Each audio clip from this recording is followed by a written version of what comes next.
ffodus iawn efo sut mae'r cynhadledd cydweithio dros y Gymraeg wedi mynd. Dyn ni wedi bod yn ffodus iawn i gael y Comisiynydd yr Iaith Gymraeg a llawer o ddarparwyr yn gwneud gweithdai diddorol iawn.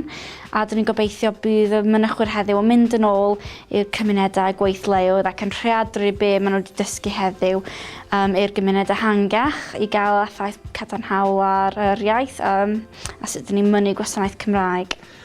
Ie, wel, dyn ni jyst yn falch iawn bod heddiw wedi mynd cystal ac yn gweld fel pen llanw y prosiect mewn ffordd a ni'n gobeithio'n fawr bod modd adeiladu ar y cynsail hyn yn y dyfodol achos ni'n gweld bod y fath prosiect hyn yn enghraifft arbennig o dda o cydweithio ar draws ystod eang o badneriad o meysydd gwahanol a ni'n gobeithio'n fawr bod yn mynd i esgor ar adeg o mwy o weithio'n strategol, o lefel strategol yn y dyfodol. Ddiddorol iawn, dweud y gwir. Mae'r gynhadledd yn gyfle i ni ddod i weld llawer o bobl sy'n gweithio yn yr un maes neu sy'n gweithio mewn meysydd sy'n gysylltiedig ac dwi'n falch gweld bod y Comisiynydd yn sylweddoli bod Sir Fflint a Sir Ddinbych a Wrecsam yn bwysig iawn yng Nghymru. Oedd o'n profiad gwych, gallu cynnig pethau gwahanol i bobl ifanc, pethau fysa nhw ddim fel arfer yn wneud, gweithio ymarferol tu allan i'r dosbarth addysg anffurfiol, rili. Beth fedrwn nhw ystyried yn y dyfodol fel gyfau wrach. Pethau sy'n nhw yn gwerthfawrogi yn edrych nôl yn nhw wedyn. Wel, mae'n casglu bobl gyda'n gilydd i helpu. Mae'n anodd i defnyddio iaith yn y gogledd dwyrain. Fel example, mae Dinas yn byw drws ar un o fi. Mae hi wedi dysgu Cymraeg, ond dodi hi ddim yn siarad Cymraeg efo pobl.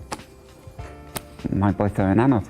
Gweithio ar y ffin mewn unrhyw swydd ieithyddol gallu bod fatha curo dy ben yn erbyn wal weithiau am prosiectau fel yma'n helpu denu pobl, tynnu nhw fewn, dangos iddyn nhw werth yr iaith a hefyd y ffyrdd gwahanol fedri di fynd efo'r iaith. Yn amlwg mae'n dalcan calad mewn rhai ardaloedd lle mae gen ti lai o bobl yn siarad, mae'n anoddach wrth reswm. Ond dwi'n meddwl bod yr gwaith wedi cael ei wneud gyn rheolwyr y prosiect yma wedi talu ar ei ganfed, dweud y gwir, a'r diddordeb oedd wedi gynhyrchu yn gymunedol. A hynna di arwain wedyn at weithgaredda oedd wedi denu nifer fawr o bobl.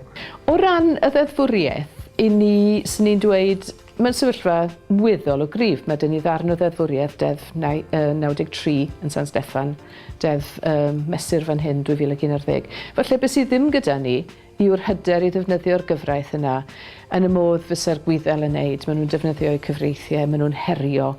Mae angen i ni feithrin fwy o hyder mwyn a bod yn bodlon herio fwy. Dwi wedi defnyddio pres Cymraeg efo'n gilydd trwy mentrau iaith y gogledd efo'n ngwaith i darparu gweithdai i clybiau gwawr yn Wrecsam, Rhiwabon, Wyddgrug a Treffynon i wneud gweithdai sydd yn addas i ddysgwyr i helpu dysgwyr yn yr ardaloedd yna i bontio drosodd i'r gymuned Gymraeg ac i cymryd rhan mewn pethau ysgafn trwy gyfrwng y Gymraeg. Wel, oedd yn cynnig cyfle anhygoel y gwir i gael partneriaid gwannol at ei gilydd mwyn buddsoddi yn gymunedol yn y Gymraeg a rhywbeth fysa ddim yn bosib heb yr prosiect yma. Un o'r ffyrdd mae'r prosiect iaith cydweithredol yn brosiect arloesol ydy'r ffaith bod o'n caniatáu ac yn wir yn annog gwahanol sectorau, grwpiau a mudiadau ddod at ei gilydd i gydweithio.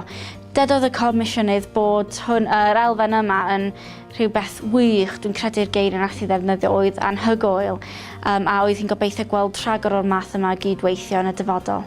Dwi'n meddwl yn yr ardal yma mi ydym ni'n cydweithio llawer iawn achos bod yna lai ohono ni fel Cymru Cymraeg mi ydym ni yn cydweithio ac yn trio helpu'n gilydd gymaint a fedrwn ni mhob ffordd. Wel, fi jyst yn falch iawn i weld gymaint o bobl yma heddiw. Mae'n bod yn fach o broblem bod yna gymaint, ond fath o broblem dwi'n hoffi i gael. So dwi'n jyst yn falch iawn ac dwi'n diolchgar iawn i bawb sydd wedi cymryd rhan yn y prosiect. O ran fi a swydd fi'n bersonol, yr dewisiadau o ran addysg anffurfiol fe dwi wedi cael. Tu allan i'r ysgol, tu allan i'r stafell dosbarth, sgiliau ymarferol sydd yn defnyddiol i ti yn bywyd go iawn, a hefyd bod addysg gallu bod yn hwyl. Wel, dwi'n newydd anerch y criw yma sydd wedi casglu yma heddi. Dwi'n deall bod nhw, mae'r un o'r troion cyntaf maen nhw wedi casglu yn griw mawr. Mae'r hefyd dweud dwi'n cael yn cyffroig yn beth dwi wedi gweld o anerch y criw sydd yn dod o'r sector breifat, o'r trydydd sector, yn cynrychioli lot o wahanol fudiadau. Hefyd, o'n i'n sylwi lot o bobl yn gwrando ar trwy offer gyfieithu, so mae'n amlwg bod y cynllun yma yn cyrraedd pobl gwahanol.